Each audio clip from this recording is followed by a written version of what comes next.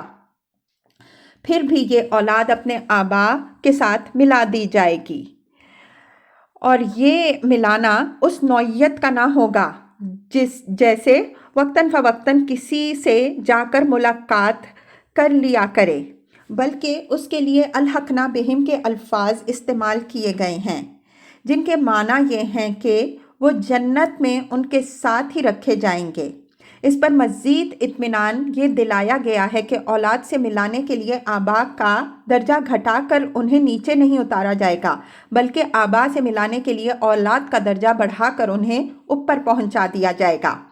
اس مقام پر یہ بات بھی سمجھ لینی چاہیے کہ یہ ارشاد اس بالغ اولاد کے بارے میں ہے جس نے سن رشد کو پہنچ کر اپنے اختیار اور ارادے سے ایمان لانے کا فیصلہ کیا ہو، اور جو اپنی مرضی سے اپنے صالح بزرگوں کے نقشہ قدم پر چلی ہو۔ رہی ایک مومن کی وہ اولاد جو سن رشد کو پہنچنے سے پہلے ہی مر گئی ہو، تو اس کے معاملے میں کفر و ایمان اور طاعت و معصیت کا سرے سے کوئی سوال ہی پیدا نہیں ہوتا۔ اسے تو ویسے ہی جنت میں جانا ہے، اور اس کے آبا کی آنکھیں ٹھنڈی کرنے کے لیے انہی کے ساتھ رکھا جانا ہے۔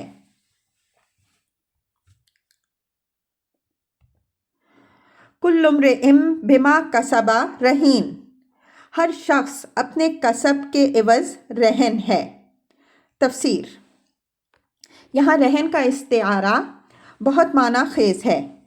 ایک شخص اگر کسی سے کچھ قرض لے اور قرض دینے والا اپنے حق کی ادائیگی کے لیے ضمانت کے طور پر اس کی کوئی چیز اپنے پاس رہن رکھ لے، تو جب تک وہ قرض ادا نہ کر دے اس وقت تک فک رہن نہیں ہو سکتا، اور اگر مدت مقررہ گزر جانے پر بھی وہ فک رہن نہ کرائے تو شیء مرہونہ ضبط ہو جاتی ہے۔ انسان اور خدا کے درمیان معاملے کی نوعیت کو یہاں اسی صورت معاملہ سے تشبیہ دی گئی ہے۔ خدا نے انسان کو جو سر و سامان، جو طاقتیں، صلاحیتیں اور اختیارات دنیا میں عطا کیے ہیں، وہ گویا ایک قرض ہیں جو مالک نے اپنے بندے کو دیا ہے، اور اس قرض کی ضمانت کے طور پر بندے کا نفس خدا کے پاس رہن ہے۔ بندہ اس سر و سامان اور ان قوتوں اور اختیارات کو صحیح طریقے سے استعمال کر کے اگر وہ نیکیاں کمائے جن سے یہ قرض ادا ہو سکتا ہے، تو وہ شیء مرہونہ یعنی اپنے نفس کو چھڑا لے گا، ورنہ اسے ضبط کر لیا جائے گا۔ پچھلی آیت کے معنی بعد یہ بات اس لیے ارشاد فرمائی گئی ہے کہ مومنین صالحین خواہ بجائے خود کتنے ہی بڑے مرتبے کے لوگ ہوں، ان کی اولاد کا فک رہن اس کے بغیر نہیں ہو سکتا کہ وہ خود اپنے کسب سے اپنے نفس کو چھڑائے۔ باپ دادا کی کمائی اولاد کو نہیں چھڑا سکتی، البتہ اولاد اگر کسی درجے کے بھی ایمان اور اتباع صالحین سے اپنے آپ کو چھڑا لے تو پھر یہ اللہ کا فضل اور اس کا کرم ہے کہ جنت میں وہ اس کو نیچے کے مرتبوں سے اٹھا کر اونچے مراتب میں باپ دادا کے ساتھ لے جا کر ملا دے۔ باپ دادا کی نیکیوں کا یہ فائدہ تو اولاد کو مل سکتا ہے، لیکن اگر وہ اپنے کسب سے اپنے آپ کو دوزخ کا مستحق بنا لے تو یہ کسی طرح ممکن نہیں ہے کہ باپ دادا کی خاطر اسے جنت میں پہنچا دیا جائے۔ اس کے ساتھ یہ بات بھی اس آیت سے نکلتی ہے کہ کم درجے کے نیک اولاد کا بڑے درجے کے نیک آبا سے جا کر ملا دیا جانا دراصل اس اولاد کے کسب کا نتیجہ نہیں بلکہ ان کے آبا کے کسب کا نتیجہ ہے۔ وہ اپنے عمل سے اس فضل کے مستحق ہوں گے کہ ان کے دل خوش کرنے کے لیے ان کی اولاد کو ان سے ملایا جائے۔ اسی وجہ سے اللہ ان کے درجے گھٹا کر انہیں اولاد کے پاس نہیں لے جائے گا بلکہ اولاد کے درجے بڑھا کر ان کے پاس لے جائے گا، تاکہ ان پر خدا کی نعمتوں کے اتمام میں یہ کسر باقی نہ رہ جائے کہ اپنی اولاد سے دوری ان کے لیے باعث اذیت ہو۔